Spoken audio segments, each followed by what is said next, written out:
I never expected the man who married my daughter to challenge me in front of our entire family, but he did. Not with shouting, with a smile. And I realized something: when someone believes you're quiet, they assume you're blind.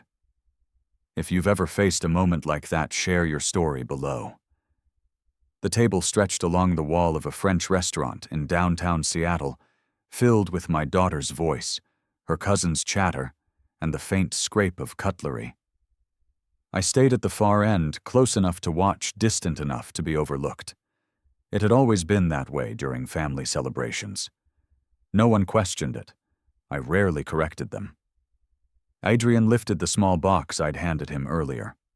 He turned it in his hands with an amused smirk before peeling the paper. A fountain pen rested inside. A practical gift. Something he would actually use.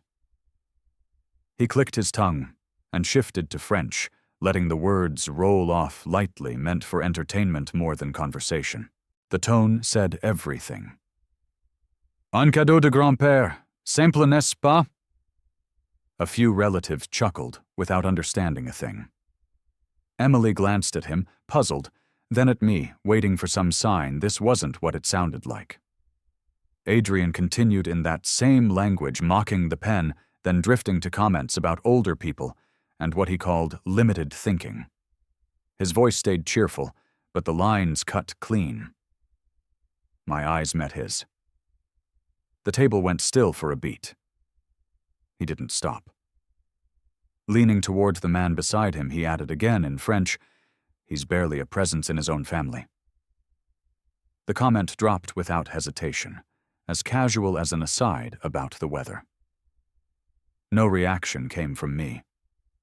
Years of engineering work taught me how to sit through worse than arrogance at a dinner table. Each word, though, stayed with me, filed in a place where I kept things I didn't intend to forget.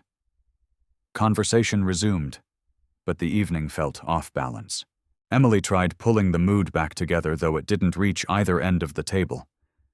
The distance between Adrian and me grew sharper than anything being served. When the dinner ended, the family drifted toward the lobby. I stepped away quietly, remembering I'd left my jacket behind. The parking garage beneath the building felt cooler than the restaurant, but carried the same echo of voices from earlier. Approaching the elevator, a familiar tone caught my ear. Adrian again, his French far less polished, now urgent instead of playful. He wasn't performing for anyone this time. "She needs to sign those papers soon," he told whoever was on the other end. "If she hesitates, push harder. Her father won't stop anything. He never does." My hand tightened around the jacket I'd just retrieved. The phone came out without any grand decision, just instinct. The record button lit as Adrian moved deeper into strategy. He spoke about debts, about timelines, about folding Emily's assets into his planned ventures, so everything appeared legitimate. Months of preparation, layers of excuses ready if she asked the wrong questions. The elevator chimed. He ended the call with a curt farewell. Traffic moved steadily toward Ballard, and the road felt longer than usual. Thoughts ran ahead of the car, pulling pieces of last night into place. Adrian's voice still clung to me, not the part where he mocked an old man at dinner, but the call beneath the restaurant, his real tone, brisk and calculating. A message from Emily lit up the phone, mounted near the dashboard. "Why did you leave so early?" The words hovered there, a simple question loaded with more than she realized. My reply stayed short. "Had something to take care of. Get home safe." No explanation followed. She didn't push further. Sleep came late and didn't last. Morning arrived with a knock on the front door. Emily stepped in holding 2 coffees, her hair pulled back, a sign she'd been stressed since waking. "Adrian thinks you were upset with him last night," she said while handing me a cup. Her eyes searched my face. "He said he felt attacked for no reason." The remark sat between us. Adrian never wasted time rewriting a story if it helped him. Emily waited for a response, but none came. Not the truth. Not a lie, only a pause long enough for her to sigh and settle at the kitchen table. "I just want things to be easy," she murmured. The wish cut deeper, because I understood it all too well. Her laptop rested in her bag. A folder was open when she pulled it out. A familiar label caught my attention as she scrolled family. That folder never held financial documents before. A stack of PDFs with unfamiliar titles appeared. She clicked one without thinking. Legal terms filled the screen: joint ownership proposals, asset reallocations, things that had no business being there unless someone placed them carefully. Emily didn't notice the shift in my breathing. "Adrian wants us to be responsible adults. He says couples should plan ahead." That line had clearly come from him. Another message hit her phone. She read it briefly and stood up. "He's waiting for me. We'll talk later, Dad." The door shut, leaving the house with a tension that felt heavier than any argument. A folder of my own came out of the cabinet, a pile of property papers, insurance records, and bank statements I hadn't examined in years. Every line mattered now. By noon, my truck headed south toward Tacoma. Renee Coleman agreed to meet at a diner. She liked the sort of place where conversations mixed with the clatter of plates. She sat near the corner booth, already flipping through a small notepad. "Play it," she said without greeting. The recording spilled across the table. Adrian's French carried none of the charm he liked to display. Renee held up a hand halfway through. "That's enough. He's maneuvering her into a financial corner. Don't confront him. Not yet." Her tone wasn't emotional. It carried the certainty of someone who'd seen too many versions of this story. "Document everything. Let him think you're unaware." A waitress refilled our water glasses. Renee waited until she stepped away before leaning in. "Men like him count on two things: loyalty and silence. You break one, and he loses control." The advice stuck with me on the drive home. Meanwhile, Adrian's strategy pressed forward without hesitation. Emily called around 3. Her voice trembled slightly. "Adrian says we're behind on planning. He thinks you're making it harder by stepping in at strange moments. He said that, yeah, he wants us to be a team. He thinks you don't respect our marriage." The words weren't hers. They carried his phrasing. She didn't realize it. Or maybe she did, but didn't want to acknowledge it. "Emily," I said, steadying my tone, "your choices are your own. I'm not interfering." She exhaled, conflicted.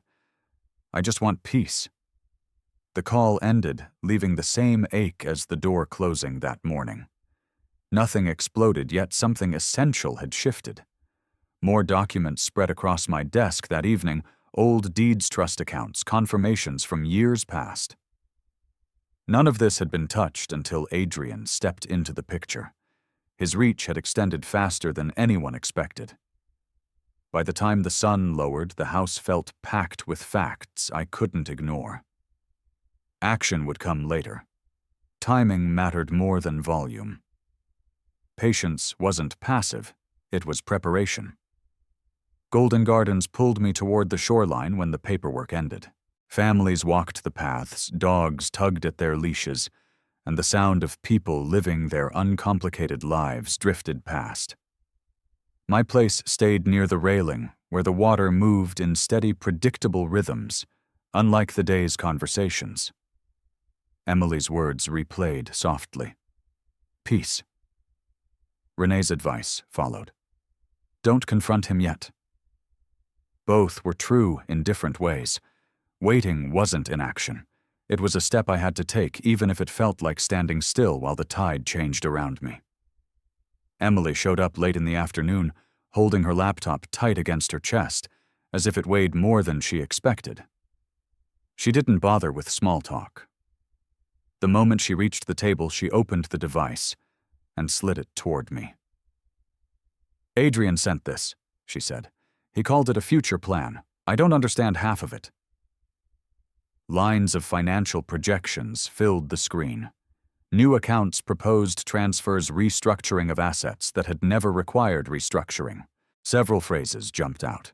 Phrases lifted word for word from the call beneath the French restaurant. "What do you think?"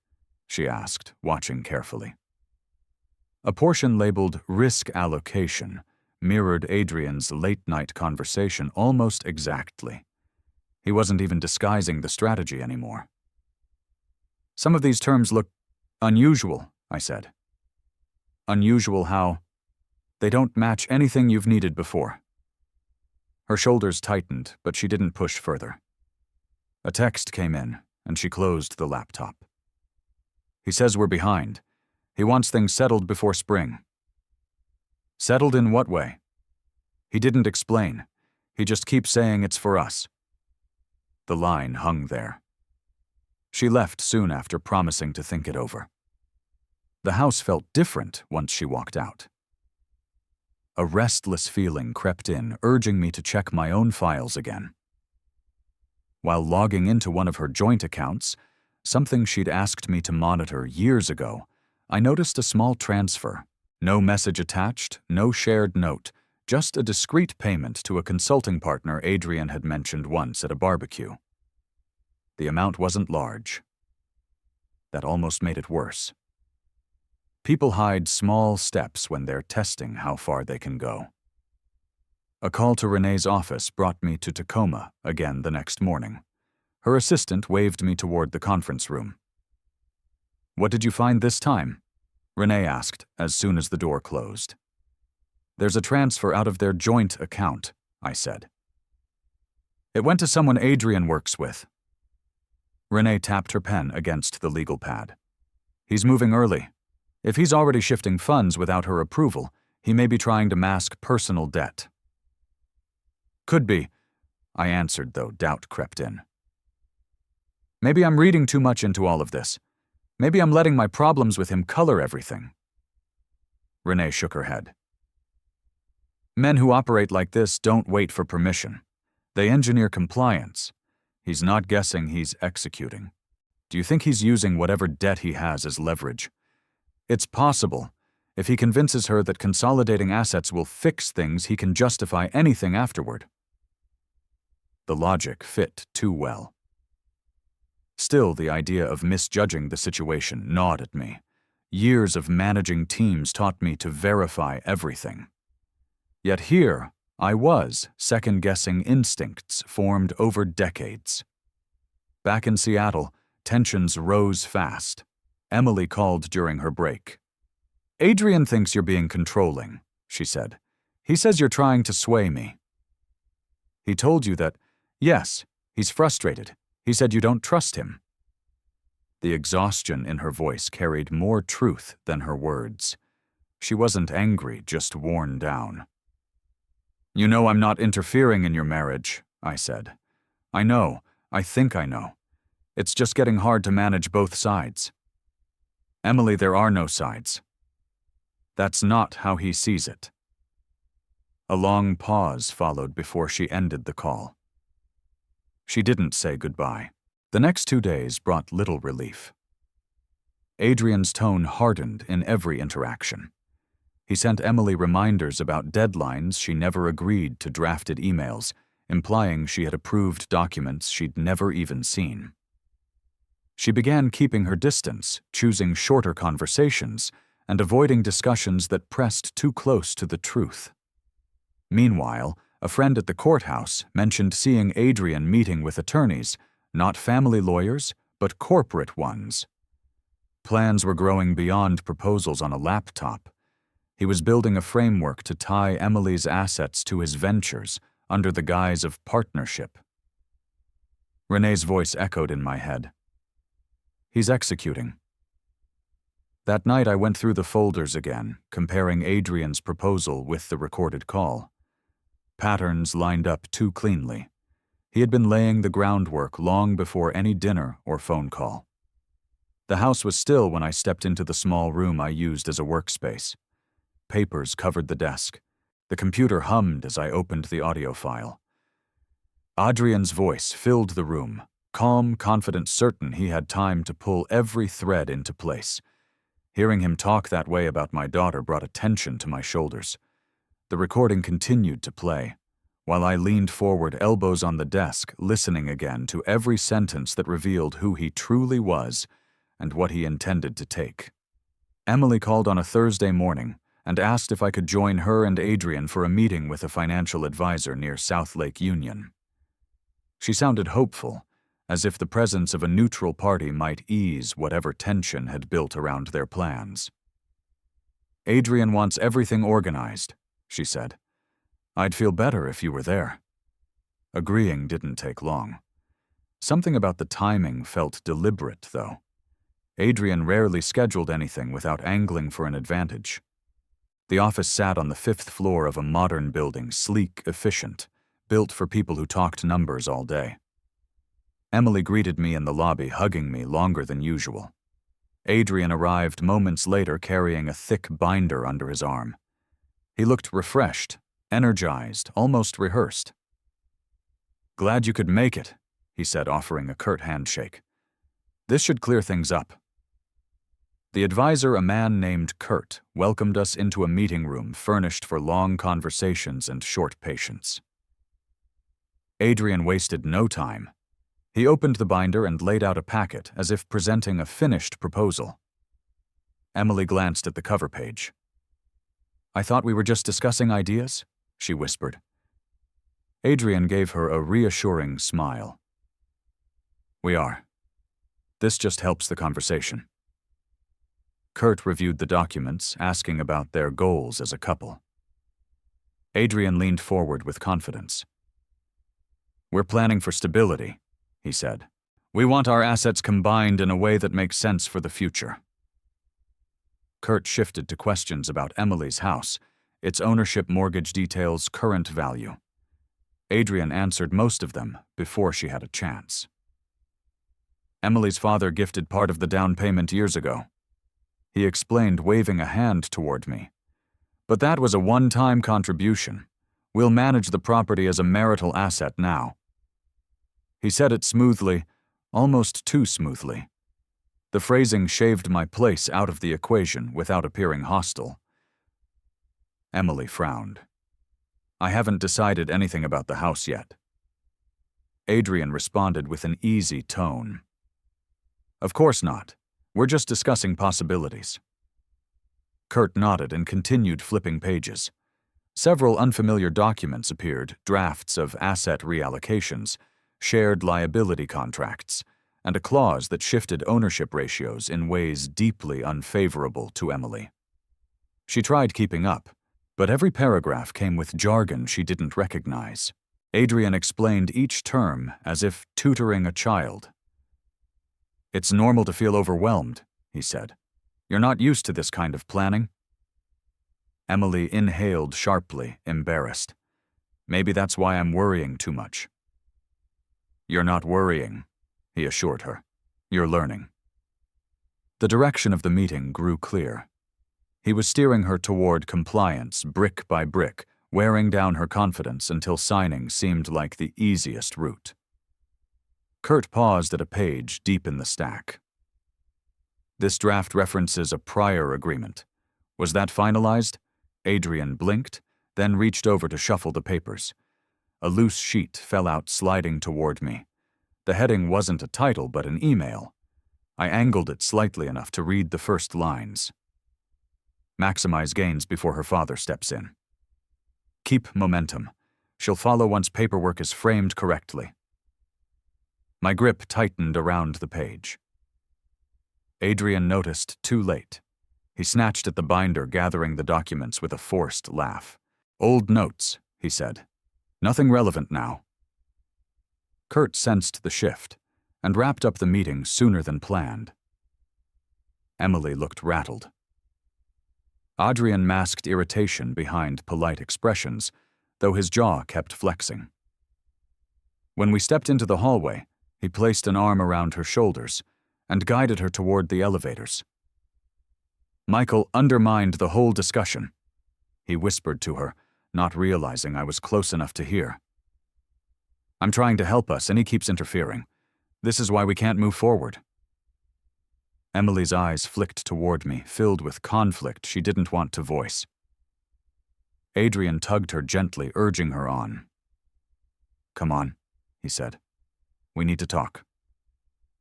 They walked ahead, leaving me alone near the conference room door. The hum of office conversations drifted past, unimportant compared to the page still resting in my hand. The email lay folded between my fingers, thin proof of a much larger structure he'd been building around her. Whatever advantage I thought I had was slipping. Kurt returned briefly to collect his notes. "If you need another meeting, let me know," he said, unaware of the storm that had just breached the surface. I nodded, still holding the paper. The room quieted as I stepped back in, scanning the table to be sure nothing else had been planted there. The binder was gone. Adrian had swept everything with him. All that remained was this single sheet, carelessly left behind, revealing more than he intended. Renee studied the email for a long minute, her thumb tapping lightly against the edge of the page. No theatrics, no shock, just a tightening around her eyes that told me exactly how she read it. "This is enough to open a preliminary inquiry," she said, "but it won't take him down yet. You'll need more, much more." So I wait. "You stay patient," she replied. "Men like Adrian move fastest when they sense someone's catching up. Don't give him a reason to change course."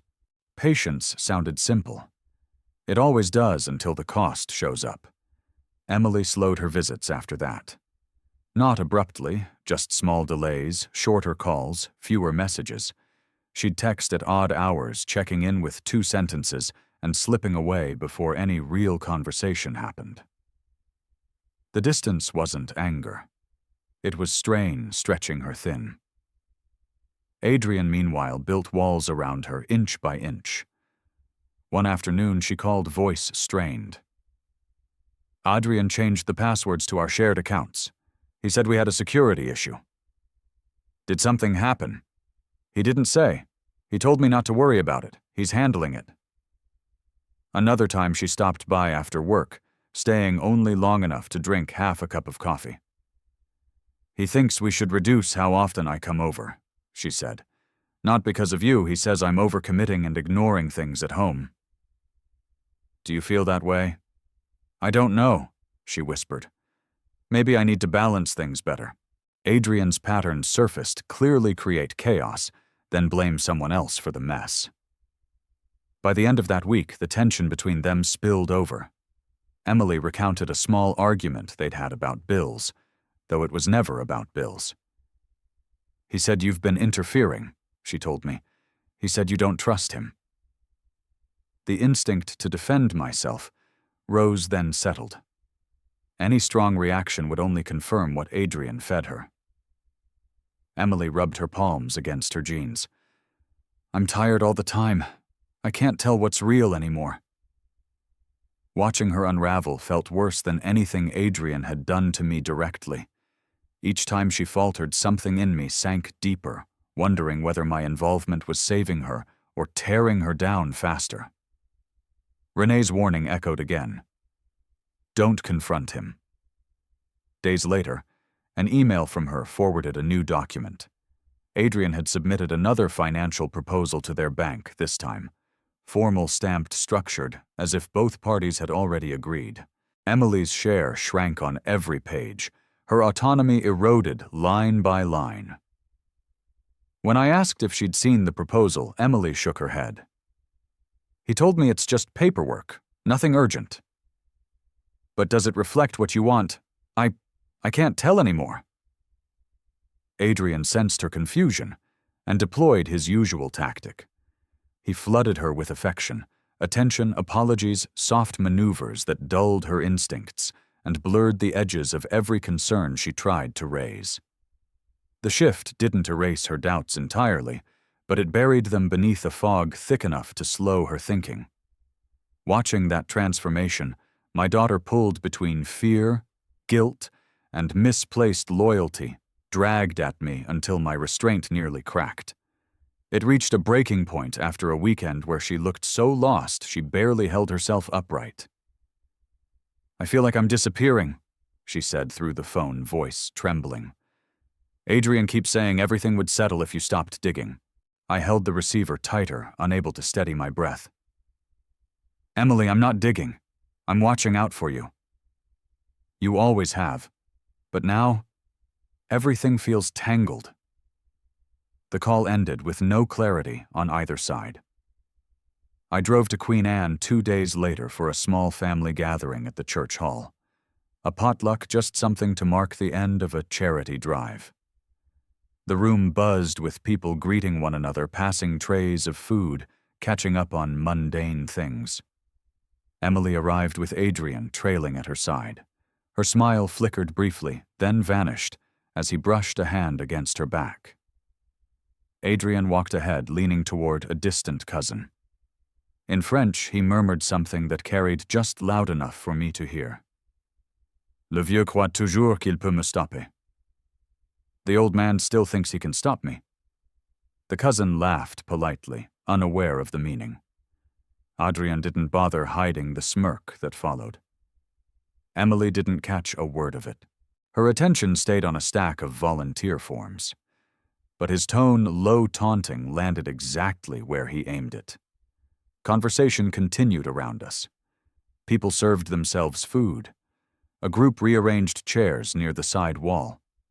Through all that trivial movement, Adrian's comment lingered, threading through every thought. The volunteer meeting drew a decent crowd, and Adrian blended among them as if nothing tense existed in his world. He handed out sign-up sheets, praised Emily's work, organizing donations, and joked with the pastor about helping repaint a classroom. People responded warmly, and for a moment Emily seemed relieved, almost convinced her doubts had been misread. Watching her relax under his performance unsettled me more than any argument. He excelled at slipping into roles that made him look generous, patient, admirable. Those masks worked on everyone who didn't know where the cracks were. While stacking boxes near the back, a man approached, checking my face twice before speaking. "Are you Emily's father?" "Yes." He extended a hand. "Name's Mark Tremblay. I know Adrian. Montreal days." The accent was unmistakably Quebecois. Mark's smile faded as he scanned the room. "I didn't expect to see him here. Thought he moved west to get a fresh start." "What kind of start?" I asked, choosing a neutral tone. Mark hesitated only a second. "He owed a lot of people money. Got into trouble for mishandling finances in a prior relationship. There was talk of charges, but he left before it escalated." A cold ripple went through me. Not shock, more a grim confirmation. "Are you certain?" Mark nodded. "Positive. He's charming, but he burns through trust fast." Someone called him over before we could continue. He excused himself, leaving me with the kind of information that connected too cleanly with what I'd recorded. Renee answered on the first ring when I stepped into the hallway. "I need a copy restored from the advisor's system," I told her. The email Adrian tried to hide. "Give me a few hours," she said. "If it's there, I'll pull it." Returning to the hall, I caught Adrian placing an arm around Emily, speaking softly, while guiding her toward the refreshment table. She seemed calmer than she had been in days. He'd chosen the perfect stage to soften her again. Emily waved me over. "Adrian suggested counseling," she said. "He already filed a request with the court. He thinks it'll help us communicate better." Filed. Already filed. Adrian added, "We need structure. She struggles with financial judgment, and a counselor can help her manage stress." He spoke kindly, as if presenting a thoughtful solution, but each phrase was a blade wrapped in velvet. Emily didn't hear the cut. Others around us heard nothing sharp at all.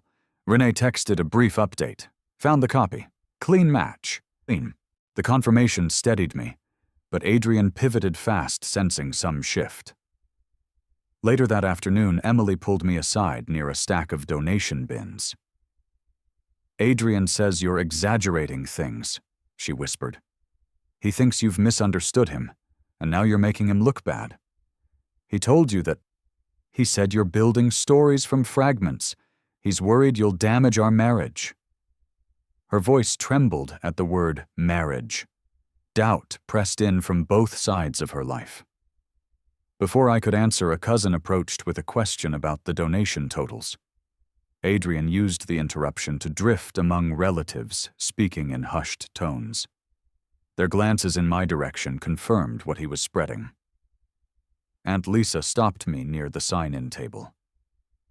"Is everything all right? Adrian mentioned you two were having disagreements." So this was his counterattack, frame me as the problem before any truth surfaced. Divide the room preemptively, cast himself as the reasonable one, navigating an overbearing father-in-law. Emily continued moving through conversations with a strained smile. Confusion clung to her posture. She didn't know whose version to trust. While volunteers rearranged tables, conversations blended into background noise. Adrian rejoined a small group near the center of the hall. Someone asked him something in a low, curious tone. He responded with that familiar smirk I'd seen at the restaurant. Then he shifted into French, the same register he used in the parking garage, confident no one around understood. "Il va tenter de me piéger, mais il ne sait rien." He'll try to trap me, but he knows nothing. The words struck with the same force as the recording, the same arrogance, the same belief that age equals blindness. Something in me aligned not anger, not impulse, but clarity. A line that had been dragged through weeks of deception finally held firm. Conversations started to quiet as relatives sensed a shift in the air.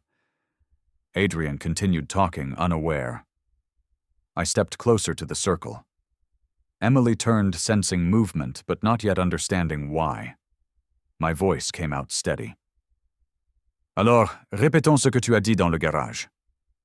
"Then let's repeat what you said in the garage." Every head snapped toward me. Adrian froze. Color drained from his face as if someone had pulled a cord. I didn't raise my tone. The words carried themselves. "Tu as parlé de la pression sur Emily, de contrôler ses biens, de couvrir tes dettes. You spoke about pressuring Emily, about controlling her assets, about covering your debts." The room fell still. Not one person laughed this time. Family members stared stunned by hearing me speak fluent French when they'd assumed I barely understood it. Emily's hand fell from the stack of papers she'd been holding. Adrian's mouth opened, though no sound followed. I held his gaze for the first time without looking away, without softening anything. The recording lived in my pocket. The restored email sat in my folder. And now the first thread of truth had finally been spoken aloud. People shifted slowly around us, forming a loose circle without quite meaning to. Emily stood between two worlds, his and mine, uncertain which one had just broken open. Then someone whispered, "What's going on?" But the question hung unanswered as Adrian stared at me, unable to move. The silence in the hall stretched thinner by the second, but I didn't let anyone speak first. The phone came out of my pocket, already cued to the recording. Renee stepped closer, sensing what I intended, and gave a short nod. "Play it," she said. Adrian lunged a half step forward. "That's unnecessary. Whatever you think you heard." The audio cut him off. His own words poured out the same French phrases he thought belonged to a private world. Several relatives gasped, though they didn't know the language. They understood the tone well enough. Emily's fingers trembled as she clutched a stack of forms. "Adrian, what is this?" He forced a laugh. "A joke, obviously. Michael doesn't understand context." Renee took the phone from my hand and replayed the section about pressuring Emily to sign documents. Her expression didn't change, but the room caught the shift. "Context?" she asked. "You described a strategy to corner your wife financially." "It's sarcasm," he snapped. "You're twisting everything." Mark, the acquaintance from Montreal, hovered near the doorway, his attention fixed on the scene. Adrian noticed him and stiffened. Emily looked from face to face, searching for something that steadied her world. Nothing did. "What else is there?" she whispered. Another file emerged from my folder, the restored email. I placed it on a table so everyone could see. Adrian's expression flickered, landing somewhere between panic and rage. He tried recovering his tone. "That email is old. Taken out of context, I drafted dozens of ideas. This one was never meant to maximize gains before her father steps in." Renee read aloud. "That's not ambiguous." "No," he argued. "You're interpreting it maliciously." Renee met his stare. "The law interprets documents based on content, not a writer's excuses, and Washington is a one-party consent state. Michael had the right to record a conversation in a public space." Several relatives murmured, some in disbelief, others in recognition of what that meant. Adrian's last refuge crumbled at the edges. Emily pressed a hand to her forehead. "You told everyone my dad was undermining us. You said he was making things up." "He is," Adrian insisted. "He hates me. He's been trying to sabotage—" "No," Emily said, voice quivering. "He didn't lie. You did." That single sentence landed harder than anything I could have said. Adrian's panic sharpened. He swung toward the gathering crowd, searching for allies. No one moved. Even the ones who once praised him kept their distance now. Then Mark stepped forward, clearing his throat. "I recognize that email structure," he said. "It resembles the documents used in the investigation back in Montreal." Adrian snapped. "Shut up. You don't know anything." Mark didn't back down. "I know enough. You left debts behind. You left someone else in the same situation Emily is standing in right now." The air thickened around Emily as she absorbed the meaning. Her knees buckled slightly and a cousin steadied her. Adrian pivoted fast, voice softening to a desperate whisper. "Emily, come outside with me. We can explain everything. They're turning you against me." She didn't move. "Emily," he repeated, reaching for her arm. She pulled back. A final crack appeared in him then, not as the polished persona, but in whatever remained beneath it. His voice lowered to a raw plea. "We can fix this. Just come with me." Emily's eyes stayed on the floor. "No." He froze, stunned by the refusal. Renee stepped into the space between them, her presence calm but immovable. "Adrian Morel, this conversation is over. Michael, gather what you have." He blinked at her. "Gather what? Where are you taking this?" "To the courthouse," she said. "Right now." A ripple went through the hall as her words settled. People backed up, clearing a path without needing instruction. Adrian looked as though the ground had been pulled out from under him, the scaffolding he'd built over months collapsing all at once. I reached for the folder on the table, sliding the email back into place beside the printouts. The recording remained on the phone in Renee's hand. Emily stood quietly, not touching Adrian, not speaking to him, not even glancing his direction. He tried one last time. "Emily, please, don't let them." She didn't respond. Renee gestured toward the door. "Let's go. King County is still open for filings this afternoon." No one argued. The room shifted around us, people collecting coats, whispering, stepping aside, while Adrian stared at the ground, like he couldn't understand how quickly the walls had closed in. The conference room at King County felt more like a staging area than a legal space, folders stacked along one wall, a long table in the center, a clerk entering and exiting with forms that needed signatures. Renee placed the file in front of me. "Sign here," she said, tapping the line. "This verifies the evidence is yours and that you're submitting it willingly." The pen didn't waver, though something old in me did. Years of swallowing conflict had trained me to step back rather than speak up. Yet here, with Emily seated across the table and Adrian pacing near the doorway under supervision retreat, wasn't an option. Renee gathered the pages and turned to the clerk. This includes the audio, the restored email, and the financial discrepancies we discussed. Please attach it all to the request for investigation. The clerk nodded and slipped out. Emily stared at the tabletop, her breath shallow. The second attorney, a man from the court's family services office, explained what Adrian had been arranging. "If your father hadn't intervened," he said gently, "the petition your husband drafted would have given him full management authority over your assets. You'd retain nominal ownership, but not control." Emily pressed her palms together. "He didn't even ask me. None of this was something I agreed to." "He intended to file within the next 2 weeks," the attorney continued. "Your father's evidence stopped that clock." Adrian spun toward us. "This is absurd. You're all misinterpreting what I was doing. I was trying to protect our finances, not seize them." Renee didn't turn her head. "Your intent isn't the measure here. Your actions are." Another official entered, carrying a printed notice. "Mr. Morell, your request for emergency counsel authority is denied. Additionally, the financial institutions you deal with have been notified to restrict unilateral changes until the investigation concludes." Adrian snatched the page. "You can't do that." "They already have," the official replied. "As of an hour ago." A tremor ran through his posture. He wasn't angry now, he was frightened. Emily didn't look at him. She pulled a new set of documents toward her, the divorce forms resting on top.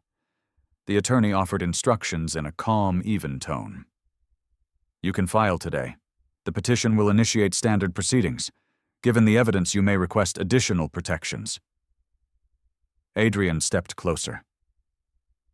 "Emily, don't do this. We can talk. You're overwhelmed. They're turning you against me." She didn't raise her eyes. "I'm filing." "Look at me," he begged. She continued writing. Something broke in his voice. "We were building a life. Everything I did was for us." Renee answered before Emily had to. "You did it for yourself, and you nearly succeeded." Adrian shifted his attention toward me. "You trained her to distrust me. You planted doubts. You're the reason this is happening." I didn't respond. Not out of anger, because nothing he said carried weight anymore. Silence worked better than any argument. It was the first boundary he couldn't cross. Emily stood carrying the completed documents to the clerk's window. Adrian followed a few steps, but the officer monitoring the room blocked him with a raised hand. She slid the papers forward. "I'm filing for divorce," she said. The clerk accepted them without ceremony. "We'll process this today." Adrian released a soft, broken sound, not quite a word. "Emily, please." She didn't look back. When the process concluded, we stepped out of the conference room into the broader corridor. The courthouse opened into a public atrium, where scattered groups waited for various hearings. People walked, argued quietly, filled forms, lived their lives. No one paid attention to the three of us stepping into that space. A window overlooked Elliott Bay. The tide moved steadily indifferent to all the chaos unfolding on the 5th floor of a government building. Life rarely pauses, even when yours bends. Emily walked a few yards ahead, with Renee discussing next steps, temporary orders documentation she needed to gather accounts she should freeze. Their voices blended with footsteps and the murmur of strangers navigating their own troubles. Adrian approached once more, stopping several feet away. "Michael, I need a chance to explain." No answer came from me. Not hostility, not triumph, just nothing. He waited, searching for any sign of the old habit he'd counted on my tendency to stay silent. But the silence now belonged to a different man, one who understood it could shield, rather than surrender. He backed away when he realized I wouldn't speak. Renee returned and handed me a summary sheet. "Everything is filed. They'll notify us of the investigation timeline. You did the right thing." Emily touched my arm lightly. "I didn't see any of it. I should have." "You saw what you were meant to see," I said. "He built it that way." She nodded, eyes red but steady. Later that week, I resumed the part-time consulting work I'd stepped back from small aerospace projects that kept my mind focused, but didn't swallow my days. I also signed up for a hiking group near Puget Sound. Nothing dramatic, just a handful of people who liked early trails and conversations that didn't revolve around crisis. When the first Sunday arrived, I drove toward the trailhead, with the garage door still open behind me. Boxes stacked along the back wall caught my eye. Old tools, half-finished repairs, pieces of wood I'd meant to turn into something someday. The engine idled. I walked back inside, rolled up my sleeves, and moved the top box aside. A small radio, dusty and dented, sat beneath it. Fixing it would take time, but I had plenty of that now. Not to start over. Starting over wasn't the point. I began sorting through the pieces, choosing what could be repaired and what needed replacing, letting the work settle me into a life that finally felt like mine.